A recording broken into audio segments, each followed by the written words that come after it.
afternoon, dear friends. I think I am audible to all of you. Yes.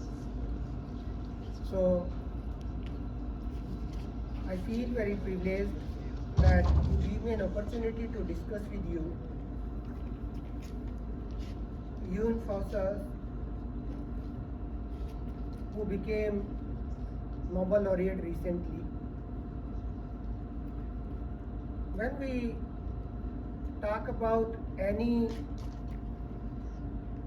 great writer, there are two aspects. One, getting award makes one famous, but one may not get the long-lasting reputation as a great writer. I give you the example. How many of you have heard the name of Margaret Atwood? Almost everyone. How many of you know there is a poet laureate from Canada, another woman? How many of you know her name? Even if you know simply because you read it for the net examination. So, objective type question, which writer got Nobel Prize from Canada in literature? Even I forgot her name. This is another thing. Sometimes a writer may not get any big prize, but still the writer's reputation may be very long lasting. So one thing we have to keep in mind, getting an award is not a guarantee that the writer is really very great. If you ask me to sum up whatever little bit I know about Jon Fosse, and he got Nobel Prize, I will simply say, because my knowledge is not that broad about him, I have not done PhD on him, so I am not a master on Jon Fosse. But whatever little I know on the basis of that, I will like to say, he is the last attempt by the old generation to hold their post. He is not the poet of, he is not even poet, he writes poetry, drama and prose as well. He is not the writer of coming generations, the changing generations. He talks about the same old things, family, individual lives, anxieties in the lives of the individuals. And he keeps quiet on the bigger problems where the system puts a lot of pressure and shapes the individual life. Let's see what he says about getting Nobel Prize. He says the prize was recognition of literature that first and foremost aims to be literature without any considerations. Now, it's a very tricky line, literature without any considerations. I think people might have spoken on from this stage itself on two other things, or may speak in future. Tomorrow also you have a program. Nobel Prize in Physics for experimental methods that generate attosecond pulses of light for the study of electron dynamics in matter. Do you think this research carried out by them is completely without concerns? It may not have concerns with politics or economics, but within that field it has concerns. Similarly, in the chemistry, the Nobel Prize was given for the discovery and development of quantum dots, nanoparticles so tiny that their size determines their properties. These smallest components of nanotechnology now spread their light from television and LED lamps and can also guide surgeons when they remove their tumor tissues, etc. So there also the concerns may not be applicable outside the field, but at least within the field they have the concerns. And when he says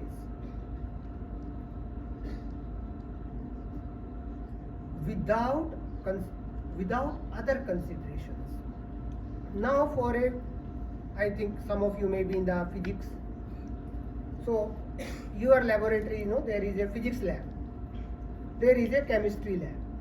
So you do your experiments. A person doing MA in physics, MSc in physics, goes to physics lab and do the experiments there. That is the lab. A person doing MSc in chemistry goes to the chemistry lab and do the experiments there. But for a person of literature, the lab is not confined to a small space. For a person of literature, the lab is the entire world. It includes all kind of considerations. And when the writer says that the literature does not have other considerations, is a statement like, somebody says, I am apolitical. This statement seems very nice, but the person is apolitical. But the statement itself is political. Because there cannot be no such a statement is possible which is not political.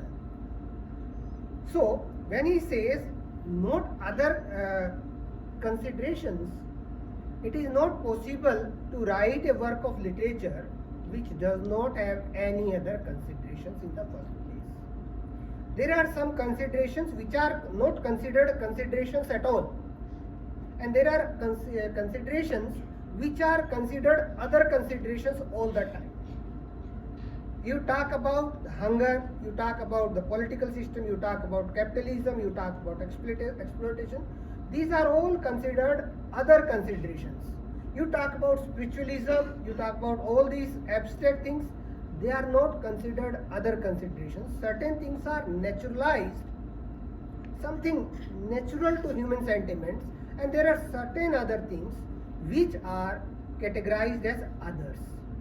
So, when he says that literature without considerations, he categorizes himself. Though in one of his statements he says that I do not want myself to be categorized in any category. But when he gives this statement itself puts him in a particular place.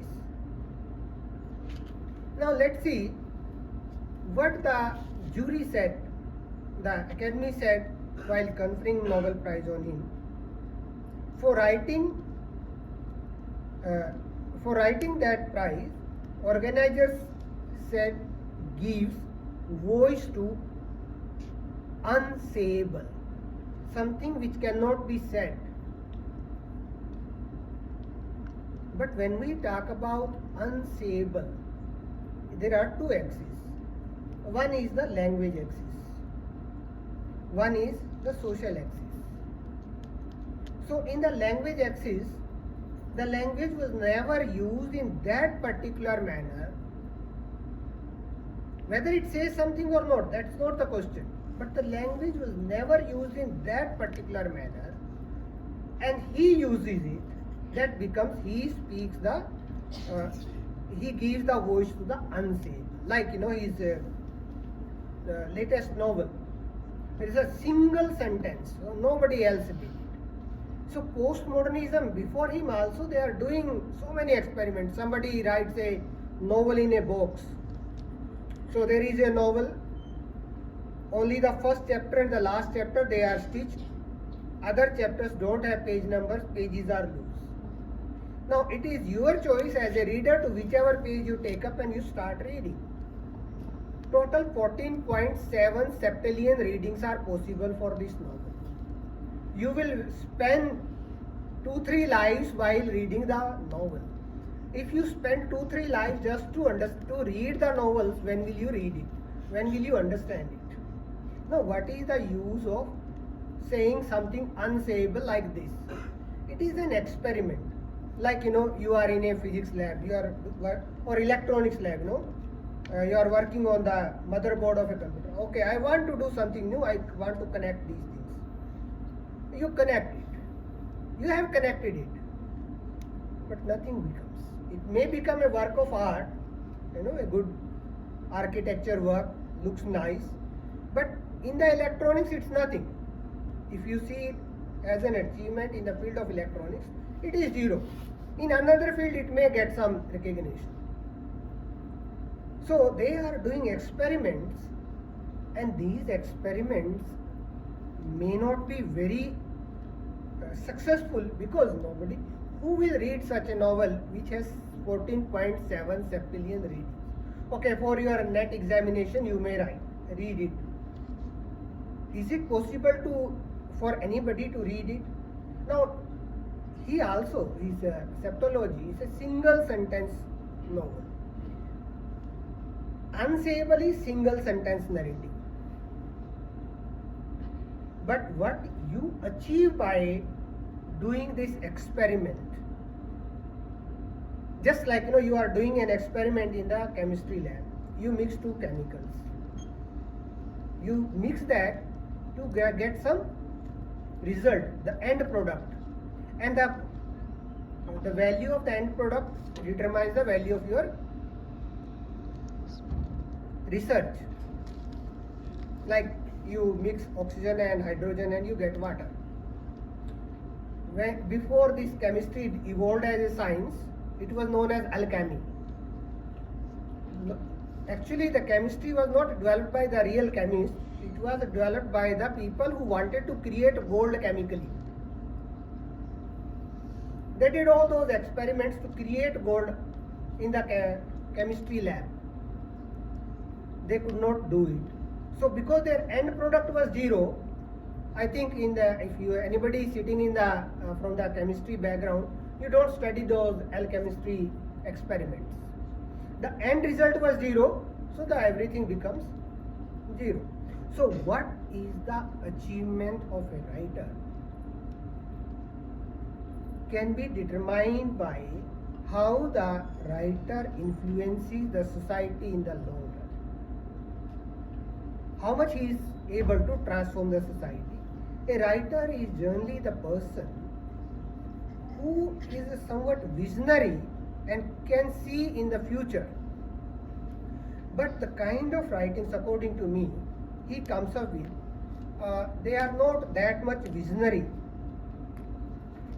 And if I say, and initially he was not that well received in the English-speaking world also. For example, The Guardian, there was a news in The Guardian in 1999 when his play Dream of Autumn was first staged in Dublin in 1999. So what The Guardian says, I cannot help wondering if the cultural gulf between Fosse's world and our own is too wide. And anyway, he describes himself as a person who writes in the mystic realism tradition. So he is the first one to categorize himself as a mystic writer. Before that, magic realism and all that was there. But later on, he was introduced in the English-speaking world slowly. So many of the English-speaking world were recently made aware of the monumental septology in a translation by Damien Searle, which is a 7-novel sequence narrated in one sentence that travels across almost 1,000 pages. When I was looking at what is the basic theme of this novel series, septology, most of the things that I came across are not based on the thematic analysis of the writer or the work. Rather, they only celebrate his experiments in language. So that way, it is an achievement. Because if you are coming up with something, a new way to present, before him also, he is not the first one to do experiments with language. Even in the age of modernism, James Joyce did so many experiments with the language. He did so many experiments with the language that he is still known as an experimenter in language. And he is known only for his experiments in language. If you go to any department of English and ask how many of them have read James Joyce, not many. Only a handful of people you will find in entire India. And whatever people know, they only know he did experiments with language. Now whether those experiments are actually successful, taken up by people or not. So a writer has the right to do the experiments in language, and for a common audience like you and me and a critic and a reader, it is for us to decide whether we will take up those experiments or we will not take up those experiments. Here when initially I use the word visionary. A writer should be visionary. When I use the word visionary, I am reminded of William Shakespeare. He was born in 1554, died in 1616. Long time back. When America was writing its constitution, they invoked his Julius Caesar many a times. And even in 2014, when we were fighting our elections, and I was teaching his Julius Caesar before elections, the same debate was there in India as well. Who is more authentic, the individual or the collective wisdom? Where the individual is subordinate before 2014, the parliamentary system is there and parliament is powerful. After 2014, it's one man business and Julius Caesar. And when Julius Caesar, why American Constitution was so much worried about this Julius Caesar thing. So in a way, a writer, whatever he writes, he writes about, or she writes about certain things which are very basic to human nature. They can always resurface. What Shakespeare writes about Julius Caesar, there was a fear among the constitution writers of America that those things can resurface in any given political situation. And in 2014 also the same debate was going on in India. He did not write the play about India. So that way a writer should be visionary according to me. And that kind of visionary glimpse in such a short time I could not find in Jon Fosse. Perhaps in future if I do more research, I may find. You may take my comments, very personalized comments, not generalized comments. Now,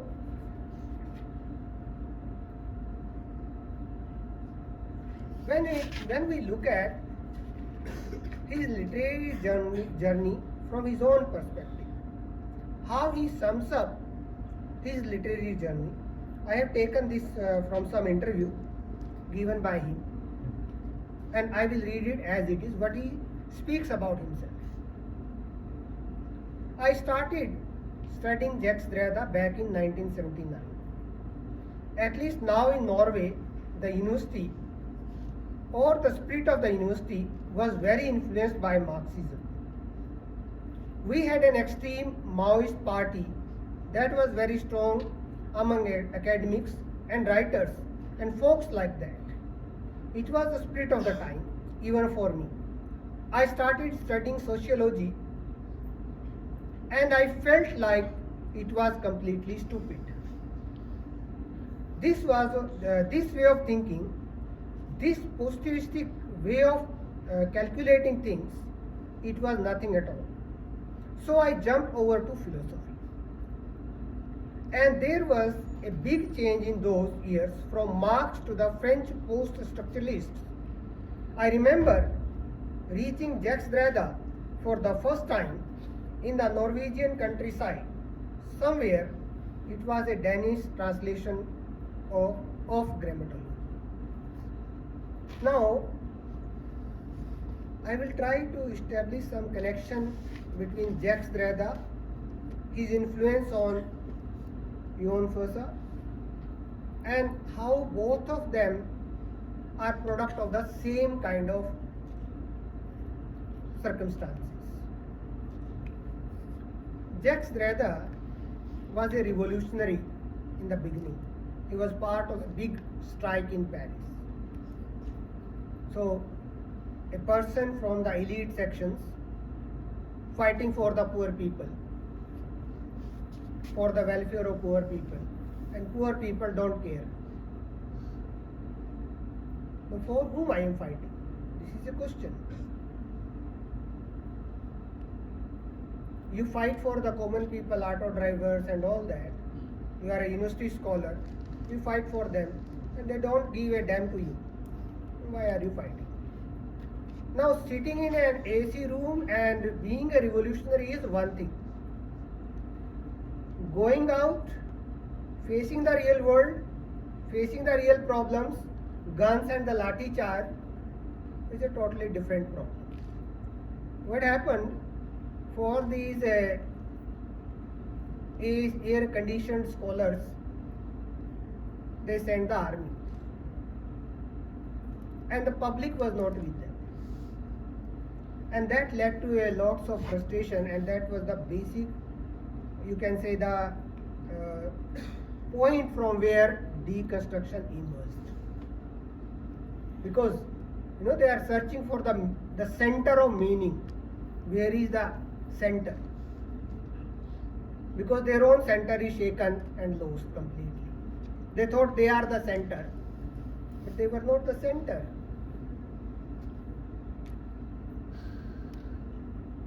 And he tries to find out the center in spiritualism and all those anxieties and all that. And then he says, and then I started studying comparative literature. By then, I had already written my first novel and various literary things. The theory of the novel was my main subject. These theories always had the narrator as a basic concept. Narrator, person, character, the relation between their points of view, and they are important enough, but still I felt that the basic concept for a theory of fiction ought not be to be the narrator, which derives from the oral tradition. It ought to be the writer. The way I thought of the writer was the bodily part of what was written, the materiality that went into your writing, and I wanted to write my own small theory of narration or the written fiction with the writer as a main concept. Now, when he says, I wanted to write my own small theory, not of novel, but of narration. As far as theme is concerned, he is least bothered about it. His main focus is on the art of narration. How to take the art of narration at the next level. But there also, I don't feel after 20 years he will have the same reputation, because our own language is undergoing change drastically under the influence of artificial intelligence and digital technologies and digital humanities. The kind of language we will use after 20 years, I'm not talking about the new generations, our own generation, your generation, how we are going to use the language after 20 years perhaps may be completely different. So there also, his innovations in the field of language, though they are innovations, I don't deny that, and they have their own significance, but for the coming years, I don't find them compatible. And I will go back to the same thing, the real references, the other considerations. When he was asked a question, does it seem radical to refer to the real world in your writing? What he says, yes. It shows almost seem radical to be included with real references. Everything I have written can perhaps be called a sort of mystical realism, not magical, but mystical, which is partly the reason why I have probably avoided direct references and aesthetic addition. But spetology specifically is so clearly mystical realism that it is kind of felt light with real references and also aesthetic components, which in my opinion is completely connected to the way the narrator of the novel thinks. To be clear, his thoughts are not necessarily not my thoughts. So he very clearly leaves it to the language how it takes shape in his mind, and he tries to involve his personality to the minimum. When I say, if I say I want to avoid the intervention of my personality in my work, then there are two parts of my personality. One is the conscious one, where my mind works consciously and intervenes. Another one is unconscious. So that's known as filiation and affiliation. Filiation means in last 40 years, whatever I have imbibed, learned, that has become part of my personality. I cannot stop that. That has become part, integral part.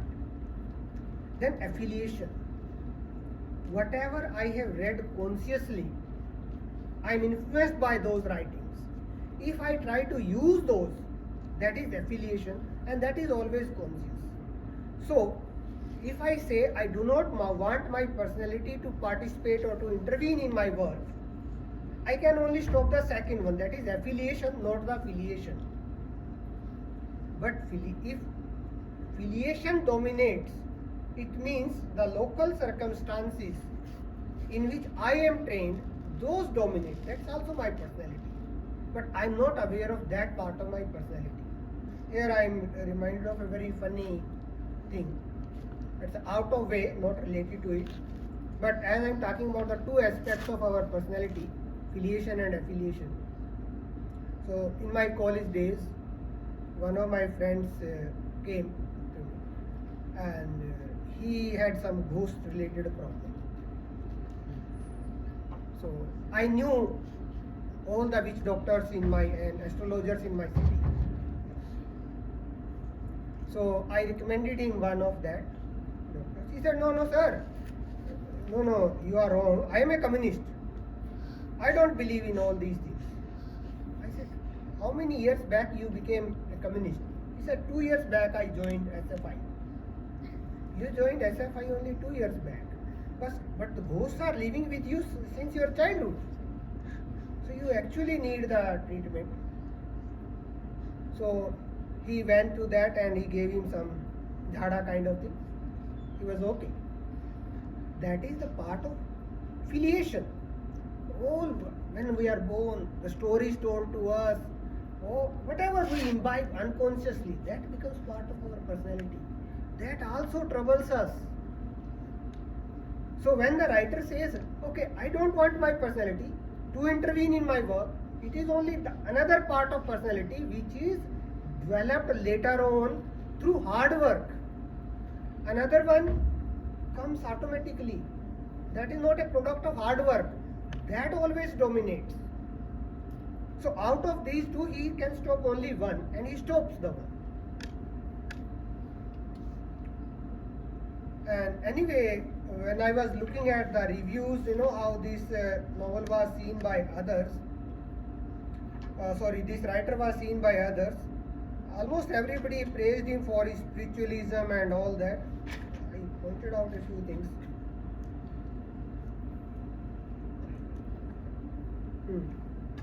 Like, septology does this by delving into the mind of an aging painter who confronts his alter ego, a man grappling with alcohol addiction, like Fosse himself.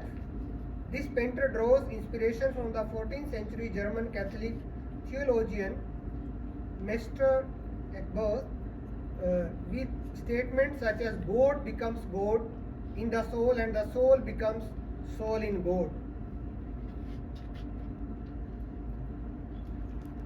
And someone else praises him for writing, spiritualism and all that.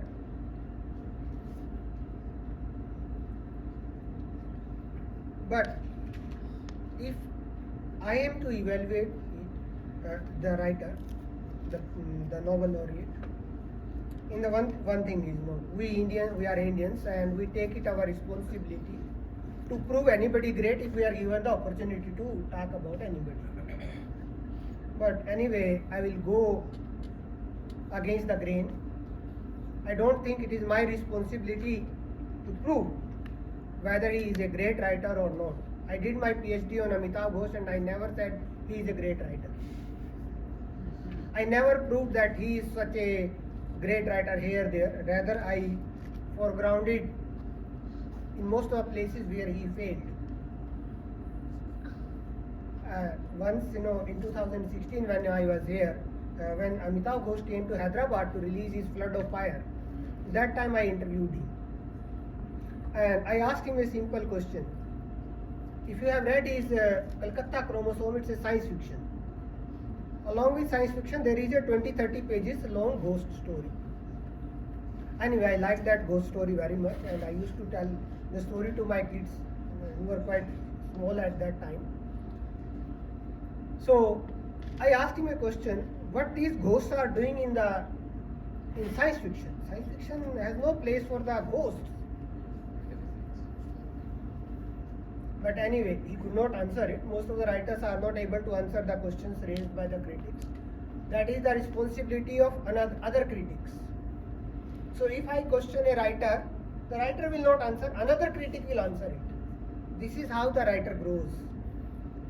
So you can say it is the networking within humanities and social sciences. So with these words, I will like to say you thank you. If there are any questions, I am ready to